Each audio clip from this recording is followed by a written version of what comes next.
pagi, selamat berjumpa kembali dalam pembelajaran secara daring. Hari ini kita akan belajar tema 3 kelas 4 pelajaran IPA, yaitu tentang peduli terhadap makhluk hidup. Tetap di sini di SD Putra Nirmala, Jalan Dr. Sutomo, nomor 33. Hari ini kita akan belajar IPA, peduli terhadap makhluk hidup. Siapa ya makhluk hidup? Wah, betul, ada hewan, ada tumbuhan yang ada di sekitar kita. Hari ini apa sih tujuan pembelajarannya? Ayo kita simak bersama-sama. Ini tujuan pembelajaran kita hari ini. Nah, setelah kalian tahu tujuan pembelajarannya, semoga kalian bisa menjadi lebih semangat lagi untuk belajar kita hari ini. Yang pertama, sekarang kita akan belajar mengenai daur hidup hewan. Apa sih daur hidup hewan? Ayo kita simak bersama-sama.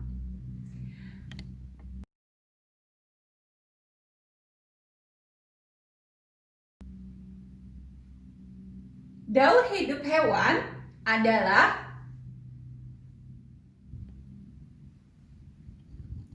jenis daur hidup hewan ada 2, yaitu daur hidup hewan dengan metamorfosis. Yang kedua, daur hidup hewan tanpa metamorfosis.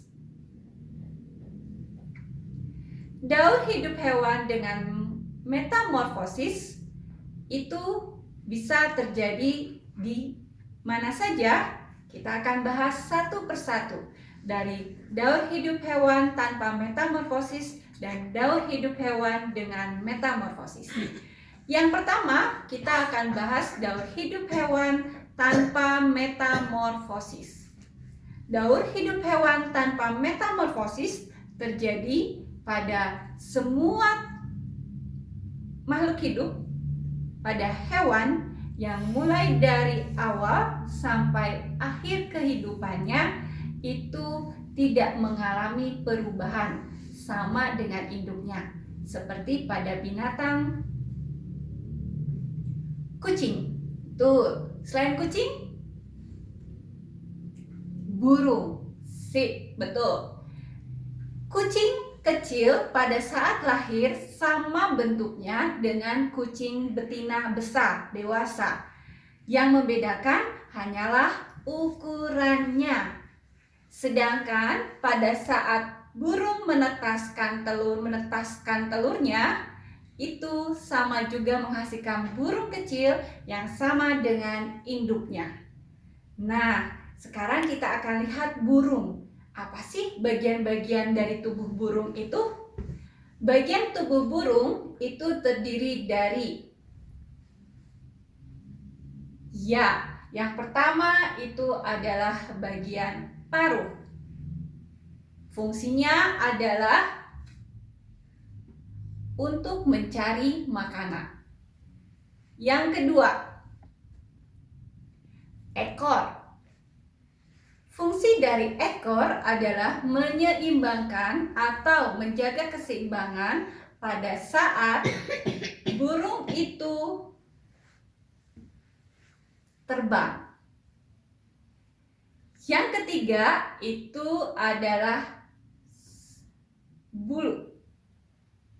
Bulu pada burung berfungsi untuk melindungi tubuh burung dari suhu baik panas maupun dingin. Yang terakhir adalah cakar. Cakar burung berfungsi untuk mencengkram mangsanya dan untuk bertengger. Nah, itulah bagian-bagian dari burung.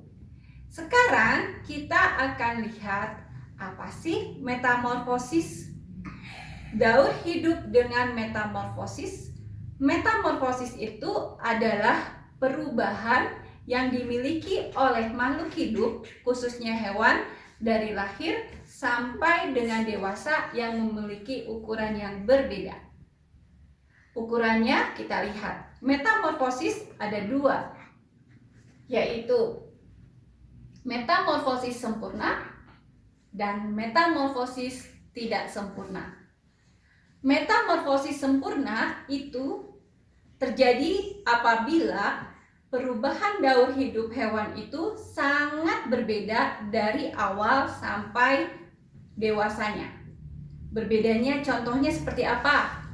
Ya, ada katak, ada nyamuk, ada kupu-kupu, dan ada lalat. 4 hewan ini mengalami metamorfosis sempurna. Metamorfosis pada nyamuk melalui tahapan 1. Telur. Setelah bertelur, itu akan menjadi jentik-jentik nyamuk. Setelah menjadi jentik-jentik nyamuk, yang berikutnya itu akan berubah menjadi pupa.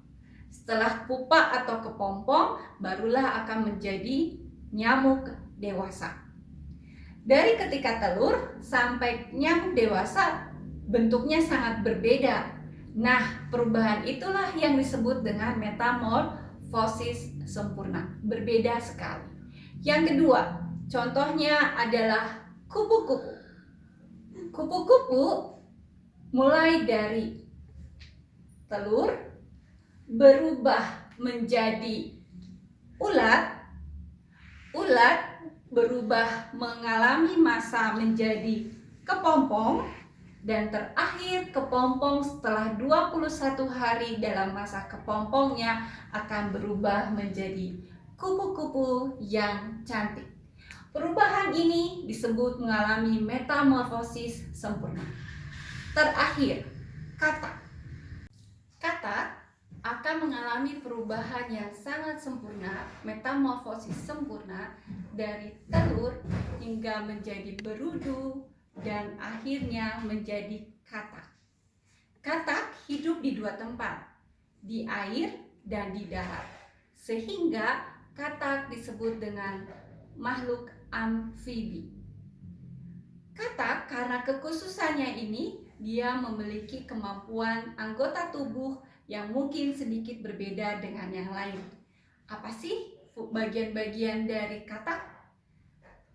Sekarang, dan apa fungsinya dari bagian-bagian tubuh katak? Mari kita lihat bersama. Katak yang pertama mempunyai tubuh yang ditutupi dengan kulit. Kulit ini berfungsi untuk ketika ia hidup di air, supaya air itu tidak masuk dan tidak terserap, sehingga permukaannya itu berupa kulit. Yang kedua, kaki katak. Kaki katak itu berselaput, memudahkan ketika dia berenang dan memudahkan ketika dia melompat di dalam air.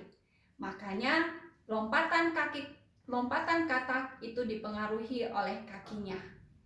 Yang ketiga itu adalah mata. Mata katak ada tambahan, ditambah 1 selaput lagi, sehingga katak mampu menyelam sangat lama. Yang terakhir itu adalah yaitu bagian hidung. Hidung katak itu tertutup oleh selaput, sehingga ketika dia menyelam itu dapat bernafas dengan kulit dan juga bisa menggunakan paru-parunya secara maksimal. Alat pernafasan pada katak ada kulit, paru-paru, dan juga hidung. Itu sangat berfungsi membantu ketika mereka bisa hidup di darat, di air dengan sempurna. Berikutnya, metamorfosis tidak sempurna. Metamorfosis tidak sempurna itu adalah perubahan makhluk hidup dari lahir sampai dewasa, tetapi ketika lahir itu bentuknya sudah seperti dewasa, tetapi masih ada yang belum lengkap. Hewan yang mengalami metamorfosis tidak sempurna itu ada lalat, serangga, lebah. itu adalah hewan yang mengalami metamorfosis tidak sempurna. Contohnya serangga salusalkal, salah satu serangga itu adalah kecoa. Kecoa ketika dia lahir menetas, telur menetas, itu akan menjadi kecoa kecil, tetapi tidak memiliki sayap. Baru setelah dewasa itu memiliki sayap. Itulah perbedaan antara metamorfosis sempurna dan metamorfosis tidak sempurna. Terakhir, habitat. Apa itu habitat? Habitat adalah tempat tinggal hewan. Di mana saja tempat tinggal hewan? Ya, darat, air, dan gabungan darat dan air. Siapa saja yang hidup di darat? Banyak sekali hewan yang hidup di darat. Di darat bisa ada di hutan, di kandang, ataupun di sawah. Itu adalah habitat, contoh habitatnya. Berikutnya, habitat yang ada di air itu ada di laut, ada di sungai, ada di kolam, ada di danau. Terakhir, ketika gabungan mereka yang bisa hidup di darat dan di air, itu mereka hidup di dua alam ini. Itulah hewan amfibi. Tadi sudah Ibu sebutkan salah satunya. Siapa yang masih ingat? Iya, katak. Katak adalah salah satu makhluk amfibi. Nah, setelah kalian mendengarkan penjelasan dari Ibu, dari awal sampai akhir mengenai daur hidup sampai dengan habitat, sekarang kalian akan mendapatkan tugas.